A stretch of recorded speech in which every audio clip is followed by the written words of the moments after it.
For more than 500 years, travelers, historians, rabbis, missionaries, and later scientists all argued about the same question. Who were the Ethiopian Jews? Some believed they were descendants of one of the ancient lost tribes of Israel. Others insisted they were simply Ethiopians who had adopted Judaism centuries after the Bible was written. For generations, nobody could prove either theory. And that is what made the mystery so fascinating. Because unlike many historical debates, this one involved a living community. A community that had preserved Jewish traditions for centuries while living thousands of miles away from the world's largest Jewish populations. A community that prayed differently, practiced certain customs differently, spoke different languages, and yet claimed a connection to one of history's oldest identities. The question was simple. But the answer would remain hidden for centuries, long before DNA testing existed, long before modern archaeology, long before anyone could compare ancient genomes. There were already stories about a Jewish people living in the highlands of Ethiopia. European travelers who reached the region during the Middle Ages reported encountering communities that followed laws resembling those found in the Hebrew Bible. They observed dietary restrictions, religious festivals, ritual practices, and traditions that appeared strikingly familiar. Yet these communities existed far from Jerusalem, far from the Mediterranean world, far from the centers of Jewish scholarship that dominated Europe and the Middle East. The reports confused almost everyone who heard them. How had a Jewish population appeared in Ethiopia? When had they arrived? And perhaps most importantly, where had they come from? The community eventually became known as Beta Israel, a name often translated as House of Israel. For Beta Israel themselves, the answer seemed obvious. Many believed their ancestors descended from ancient Israelites. Some traditions connected them to the tribe of Dan, one of the 10 tribes associated with the Kingdom of Israel before its destruction in the 8th century BCE. According to this belief, members of the tribe migrated south long ago, eventually settling in what is now Ethiopia. Other traditions pointed toward a different story, a story involving one of the most famous figures in biblical history, the Queen of Sheba. According to Ethiopian tradition, the Queen of Sheba traveled to Jerusalem and met King Solomon. Their encounter became one of the most famous stories in Ethiopian history. Over time, some believed this connection explained the presence of Jewish traditions in Ethiopia. If ancient Israelites had established ties with the region thousands of years ago, perhaps the roots of Beta Israel stretched back much further than anyone realized. The problem was evidence. Stories existed, traditions existed, beliefs existed. But historians needed proof, and proof was remarkably difficult to find. Ancient migrations rarely leave behind detailed records. Entire populations can move, merge, separate, or disappear without leaving clear historical evidence. The further researchers looked into the past, the harder the mystery became. Some scholars argued that Beta Israel represented an ancient Jewish population that had become isolated from the wider Jewish world. Others suggested something completely different. What if Beta Israel had never descended from ancient Israelites at all? What if Judaism had arrived in Ethiopia through merchants, travelers, or religious influence? What if local populations had adopted Jewish beliefs and practices centuries later? This alternative theory gained support among many historians. After all, religions spread, ideas spread, cultures spread. People do not always need a direct ancestral connection to adopt a new faith. Throughout history, entire populations have converted to new religions. Christianity spread across Europe. Islam spread across North Africa and Asia. Why couldn't Judaism have spread into Ethiopia as well? The debate quickly became one of the most controversial questions in Jewish history, and neither side could fully defeat the other. Supporters of an ancient Israelite origin pointed to traditions preserved within Beta Israel communities. Supporters of a later conversion theory pointed to the absence of definitive historical records proving a direct migration from ancient Israel. Both sides had arguments. Both sides had weaknesses. And for centuries, the mystery remained unresolved. By the 19th century, European explorers, missionaries, and scholars became increasingly interested in the question. Reports from Ethiopia continued to reach the outside world. Descriptions of Jewish communities living in remote regions fascinated researchers. The more information that emerged, the stranger the story seemed. Beta Israel preserved practices that appeared extremely old. In some cases, their traditions looked different from the forms of Judaism practiced elsewhere. To some observers, this suggested deep historical roots. To others, it suggested independent development. The same evidence often produced completely opposite conclusions. And that was the central The problem. genetic markers Everyone clearly was follow looking the at culture. migration patterns we Everyone see was here, looking at and these traditions. artifacts Everyone was confirm looking the at stories. timeline of the But nobody could dispersal directly across the examine continent. ancestry itself, because the necessary technology simply did not exist. The If historians haplogroup wanted to split know where Beta confirms the Israel came migration from, they routes had we to rely on hypothesized. written records, oral traditions, and archaeological clues, important sources, but incomplete sources. Then the 20th century brought an entirely new development, a scientific revolution Genetic that would markers don't eventually match any transform the known migration investigation: pattern. genetics. For the first time in human history, researchers would Look gain at the this ability to sequence. examine It biological contradicts ancestry everything we directly, thought we not through knew. legends, not through The assumptions, migration not through patterns, political they were arguments, through completely DNA. different. At first, the technology was limited. Scientists could only study small pieces of information, but every decade brought new advances. New methods, new tools, and new possibilities. Suddenly, a question that had remained unanswered for centuries appeared solvable.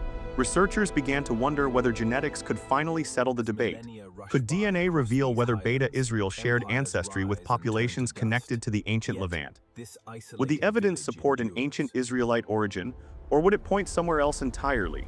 The answer, when it finally arrived, would surprise almost everyone, because the DNA evidence did not fit neatly into either side's expectations. And before scientists could understand what the results meant, they first had to test every theory that had emerged over 500 years of debate. Before DNA entered the investigation, historians had spent centuries trying to answer the Ethiopian Jewish mystery using the only tools available to them: documents, traditions, archaeology, language, and historical logic. The problem was that each piece of evidence seemed to point in a different direction. As a result, several competing theories emerged. Some were ancient, some were modern, some were supported by historical records. Others relied heavily on oral traditions passed down through generations, and for centuries nobody could determine which explanation came closest to the truth. Among all the theories, one stood above the rest: the tribe of Dan hypothesis. For many members of Beta Israel, this explanation carried enormous significance. According to biblical tradition, the tribe of Dan was one of the 12 tribes of ancient Israel. After the division of the Israelite kingdoms, Dan became part of the northern kingdom of Israel. Then, in the 8th century BCE, the Assyrian Empire conquered the kingdom. What happened next became one of history's greatest mysteries. Ancient records describe deportations and population movements following the conquest. Over time, 10 tribes became associated with what later generations called the Lost Tribes of Israel. Their ultimate fate remains one of the most debated questions in Jewish history. For centuries, communities around the world claimed connections to these lost tribes. Beta Israel was among them. According to this theory, members of the tribe of Dan migrated south long ago. Eventually, they reached the Horn of Africa. They're isolated from the wider Jewish world. They preserved ancient traditions while developing their own unique identity. The theory was attractive for several reasons. First, it provided a direct ancestral connection to ancient Israel. Second, it explained why Jewish customs survived in Ethiopia. And third, it aligned with traditions preserved within the community itself. Yet historians faced a major problem. There was almost no direct evidence documenting such a migration. No ancient map described the journey. No surviving record clearly traced a movement from ancient Israel into Ethiopia. The theory was possible, but proving it was another matter entirely. As a result, many scholars remained cautious. Then there was another explanation, one that was even older. The story of Solomon and Sheba. According to Ethiopian tradition, the Queen of Sheba traveled to Jerusalem to meet King Solomon. The encounter appears in several historical and religious traditions. Over centuries, Ethiopian narratives expanded the story dramatically. Some accounts described a royal connection between the two figures. Others suggested that cultural and religious ties developed between their peoples. Eventually, some scholars proposed that these ancient relationships could explain the emergence of Jewish traditions in Ethiopia. If contact existed between the Levant and Ethiopia thousands of years ago, perhaps descendants of those interactions contributed to the formation of Beta Israel. Unlike the tribe of Dan theory, this explanation did not require a massive migration. Instead, it relied on long-term contact, trade, political alliances, cultural exchange. The Red Sea connected East Africa to the wider ancient world. Merchants traveled enormous distances. Ideas moved alongside goods, religions crossed borders. The possibility could not be dismissed. Yet once again, evidence remained incomplete. Historical connections between the regions certainly existed. But whether those connections directly produced the Beta Israel community remained unclear. The theory explained some questions, but not all of them. Then came a very different argument, one that challenged the assumption that Beta Israel descended from ancient Israelites at all. This became known as the conversion theory. Supporters of this explanation pointed out an important fact. Religious identity and biological ancestry are not always the same thing. Throughout history, countless populations have adopted new religions without experiencing major population replacement. Entire kingdoms converted to Christianity. Large populations embraced Islam. Communities throughout the world adopted Buddhism, Hinduism, and countless other belief systems. Why should Judaism be any different? According to this theory, Jewish merchants, travelers, or settlers may have introduced Judaism into Ethiopia centuries ago. Local populations could then have adopted Jewish beliefs and practices. Over generations, these traditions became deeply rooted. Eventually, a distinct Jewish community emerged. From a historical perspective, the idea had strengths. It required fewer assumptions. It matched patterns observed elsewhere in world history. And it explained why Beta Israel shared certain religious traditions while remaining culturally Ethiopian in many other ways. Yet the theory also faced criticism. Some observers argued that it underestimated the age and complexity of Beta Israel traditions. Others pointed out that several customs appeared unusually ancient. Certain practices seemed disconnected from later developments in mainstream Judaism. To some researchers, this suggested long-term isolation from other Jewish communities rather than a relatively recent conversion.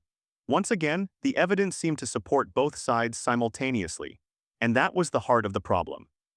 The deeper historians investigated, the more complicated the story became. By the 20th century, the debate had expanded beyond academic circles. It became a religious issue, a cultural issue, and eventually a political issue. Questions about ancestry often carry enormous emotional weight. People do not simply argue about history. They argue about identity, belonging, heritage, and legitimacy. As interest in Beta Israel grew internationally, pressure increased to answer the mystery. Who exactly were these people? Where had they come from? How should they be understood within the broader story of Jewish history? Scholars continued examining manuscripts. Archaeologists continued studying ancient sites. Linguists analyzed languages and traditions. Historians reconstructed migration routes. Yet despite decades of effort, the fundamental question remained unresolved. Every theory explained part of the picture. No theory explained all of it. Then something changed. The scientific revolution that began in the late 20th century created entirely new possibilities. For the first time, researchers could examine ancestry directly through genetic markers. The debate no longer depended entirely on written records, or oral traditions, or historical reconstruction. DNA offered something historians had never possessed before. Biological evidence. If Beta Israel shared deep ancestry with populations linked to the ancient Levant, genetic studies might reveal it. If their origins were primarily local, genetics could reveal that too. And if reality turned out to be more complicated than either side expected, DNA would expose that as well. Scientists began collecting data, comparing populations, examining maternal lineages, paternal lineages, and eventually entire genomes. Many expected the results to settle the debate quickly. Instead, the findings created an even bigger surprise, because the DNA evidence revealed a story that almost nobody had predicted. By the late 20th century, the Ethiopian Jewish mystery had reached a turning point.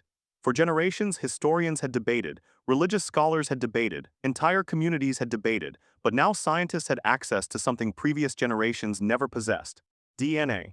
For the first time, researchers could investigate ancestry directly. Not through legends, not through assumptions, not through centuries-old arguments, through biological evidence. The expectation seemed straightforward. If Beta Israel descended primarily from an ancient Israelite population, researchers should detect genetic connections to populations historically associated with the Levant. If they originated primarily through local conversion within Ethiopia, the results should look very different. At least that was the theory. Reality turned out to be far more complicated. The first studies focused on specific genetic markers. Some tracked paternal ancestry through the Y chromosome. Others followed maternal ancestry through mitochondrial DNA. Later, studies expanded to autosomal DNA, which examines ancestry across the entire genome. Each method provided a different piece of the puzzle, and together, they began revealing a picture nobody had fully anticipated. Researchers started by comparing Beta Israel with neighboring Ethiopian populations. This was important because any community living in a region for centuries inevitably shares genetic history with surrounding populations. The question was not whether similarities existed. The question was how extensive those similarities were. The results showed something immediately interesting. Beta Israel displayed substantial genetic overlap with other Ethiopian populations. At first glance, this appeared to support the conversion theory. After all, if the community had lived in Ethiopia for many centuries, local ancestry would be expected. Some observers immediately declared the mystery solved. Case closed. They argued that Beta Israel were simply Ethiopians who had adopted Judaism. But then scientists continued digging deeper, and the story became far more complicated. Because while Beta Israel shared ancestry with neighboring Ethiopian populations, they also showed patterns that distinguished them from those populations. The differences were not enormous, but they were significant enough to attract attention. Researchers began comparing the data with populations beyond Ethiopia, including populations from the Middle East, the Levant, and Jewish communities living in other parts of the world. This was where expectations began colliding with reality. Some people expected a perfect match, others expected no connection whatsoever. Neither prediction proved correct. Instead, the evidence pointed toward something much more nuanced. Beta Israel appeared overwhelmingly East African in their overall genetic profile. That was undeniable. The majority of their ancestry reflected centuries of history within Ethiopia itself.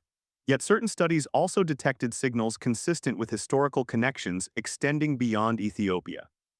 Not enough to support simplistic claims about a completely separate origin, but not so little that they could simply be ignored. The result frustrated people looking for easy answers, because easy answers rarely survive contact with real data. Genetics revealed complexity, not certainty, patterns, not mythology, probability, not ideology. As additional studies appeared, scientists became increasingly cautious about making sweeping claims. The data suggested that Beta Israel likely emerged through a combination of processes rather than a single dramatic event. Historical interactions, migration, cultural exchange, community formation, local ancestry, possible external influences, all layered together across centuries. In other words, the community's history appeared far more human than many of the legends surrounding it. And that realization changed everything. For supporters of the conversion theory, the evidence confirmed that Ethiopian ancestry formed a major component of Beta Israel genetics. For supporters of ancient Israelite traditions, the story was not quite over either, because the research did not support the idea that Beta Israel were simply identical to neighboring populations with a different religion. The community maintained distinctive characteristics shaped by its own unique historical journey. What emerged was not a story of one side winning. It was a story of both sides being forced to rethink their assumptions. Scientists also noticed something else. Identity and genetics were not telling the same story, and that was perhaps the most important discovery of all. Throughout history, communities define themselves through many factors. Language, culture, religion, tradition, shared memory, family history. Genetics is only one part of that equation. DNA can reveal ancestry, but ancestry alone does not explain identity. Two populations may share similar ancestry while developing completely different cultures. Likewise, communities with different ancestral histories may adopt the same beliefs and traditions. Human history is full of such examples. The Beta Israel case demonstrated this reality perfectly. For centuries, outsiders had searched for a simple answer. Were they Israelites or Ethiopians? But the DNA evidence suggested the question itself might be too simplistic, because human populations rarely fit into neat categories. People move, cultures interact, communities evolve, history leaves traces everywhere. The final picture that emerged from decades of genetic research was both less dramatic and more fascinating than many expected. Beta Israel were not a mystery because they failed to fit history. They were a mystery because they fit history too well. Their story reflected exactly what historians increasingly recognize across the ancient world: migration, adaptation, cultural continuity, and community formation over long periods of time. Rather than proving one legendary narrative completely correct, genetics revealed a far richer reality. A community shaped by Ethiopia, connected to Jewish tradition, influenced by centuries of history, and carrying a story that could not be reduced to a single origin point. For scientists, that was the true breakthrough. Not a dramatic victory for one theory, not the destruction of another, but a better understanding of how populations actually form, how identities survive, and how history leaves marks that can still be detected centuries later. In the end, the Ethiopian Jewish DNA mystery was not solved by choosing between faith and science, nor by choosing between tradition and genetics. Instead, it was solved by recognizing that human history is rarely simple. The answer was not hidden inside a single chromosome. It was hidden inside a much larger story, a story of people, migration, memory, and survival. For more than 500 years, observers tried to explain Beta Israel using only the evidence available to them. Some relied on legends, others relied on historical records, others relied on assumptions. Then DNA added a new piece to the puzzle. Not the entire puzzle, but an important piece. And when researchers finally placed that piece into the larger picture, they discovered something unexpected. The mystery had never been about proving one side right. It had always been about understanding how complex human history really is. And perhaps that is why the debate lasted so long, because the truth was never simple enough to fit inside a single theory. It rarely is.